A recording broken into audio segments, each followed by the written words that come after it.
За сайн байцгаана уу. За охинд төрийн дэгт суурган архан уулын хойдол синкрийн голоос ичлэг хийж нэрхүүлж байна. За тэр цаана харагдаж байгаа өндөр хайрхан бол Монгол төрийн тэглэхэд суурга хайрхан гэдэг одоо ийм сайхан хайрхан харагдаж байна. Энэ бол Арангаа аймгийн Синкэр сумын нутагт харагдав. За энэ наан харагдаж байгаа энэ овоото суурхтай энэ газар бол одоо тахтэг толгой гэдэг нэртэй.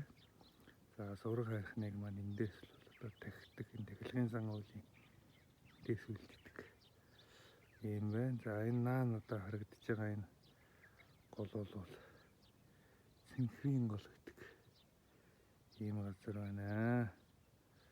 За энэ жил цүншлэг их сайхан ногоо цагаа сайхан ийм зам болж байгаа юм байна. За найлууд одоо маш их цусд юм байна нээр.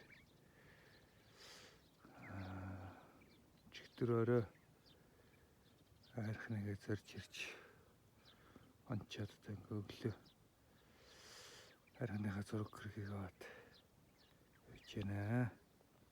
Ойр хичээхэн бороотой хөвөлтэй байсан. Өглөө одоо их сайхан тод сэлмэг байна. За найл бол маш их байна. Нөхөр сарлагтай айлууд их байт юм байна.